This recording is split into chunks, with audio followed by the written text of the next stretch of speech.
I lived on peanut butter toast and library books, while Chloe lived for her personal brand. We were juniors, sharing a dorm room that smelled like my turpentine and her $50 perfume. I was the art major, the one with paint under my fingernails, obsessed with a secret project I called the Mood-Mosaics. It was a jewelry technique I'd spent 2 years failing at until I got it right. I used crushed sea glass and a specific resin mix that changed colors based on the light. In the sun, it looked like a sapphire. In the shade, it turned a deep, haunting violet. It looked alive. "May, seriously," Chloe said one night, leaning over my desk. "These are insane. You're sitting on a gold mine." I trusted her. Why wouldn't I? She was my roommate.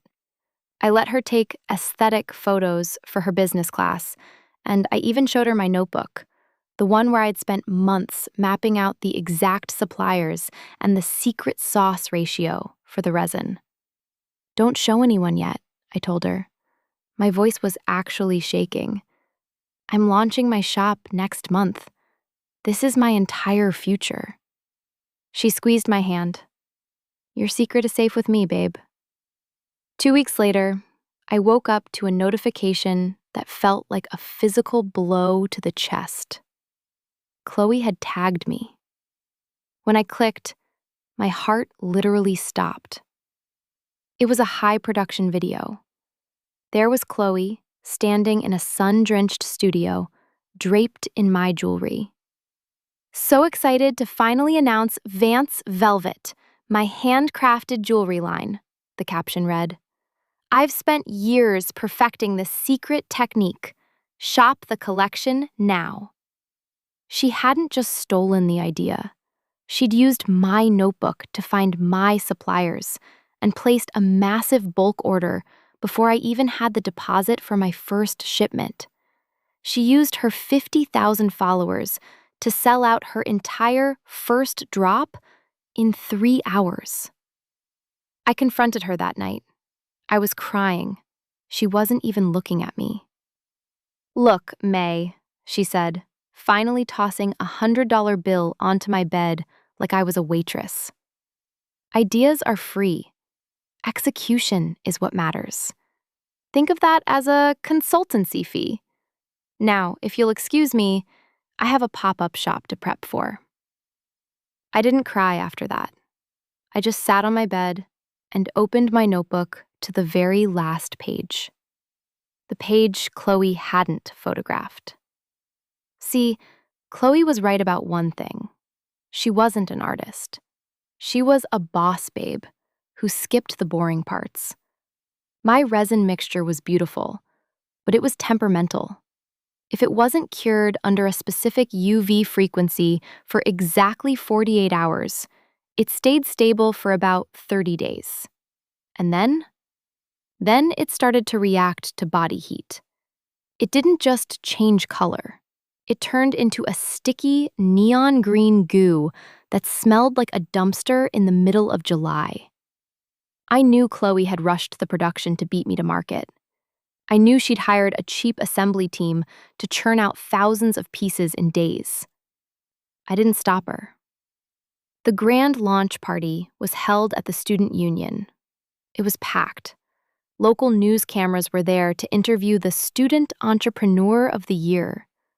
Chloe was glowing, wearing a massive crown made of my mood mosaics. "The secret is in the passion," she told a reporter. "Every piece is a part of me." I checked my watch.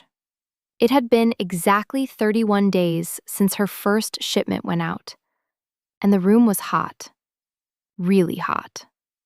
I stood in the front row. I didn't say a word. I just waited. Suddenly, a girl in the corner shrieked. "Oh my God, my necklace! It's melting onto my dress!" Then the smell hit. A thick, sulfuric stench began to waft through the room. People started gagging. On stage, Chloe's crown began to droop. A thick, neon green slime started oozing down her forehead, ruining her makeup and staining her designer dress.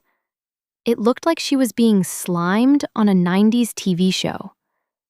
The gems didn't just fall off, they turned into stinking mush.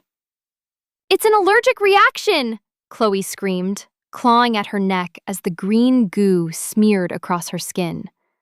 I stepped forward, just enough so she could see me through the chaos.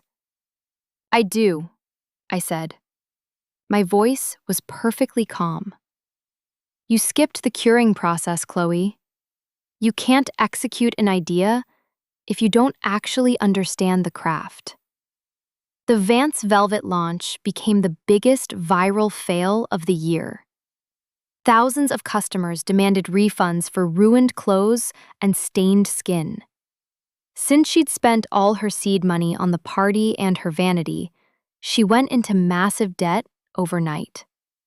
Because she'd gone on national TV claiming she invented the process, she couldn't sue the suppliers.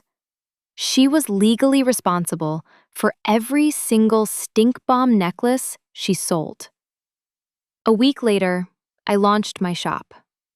I posted a single quiet video showing the correct 48-hour curing process and my trademark certificate.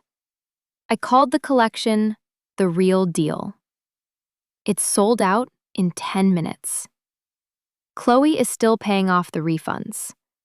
I hear she's working at the campus cafeteria now. I make sure to wear the jewelry when I go in for lunch.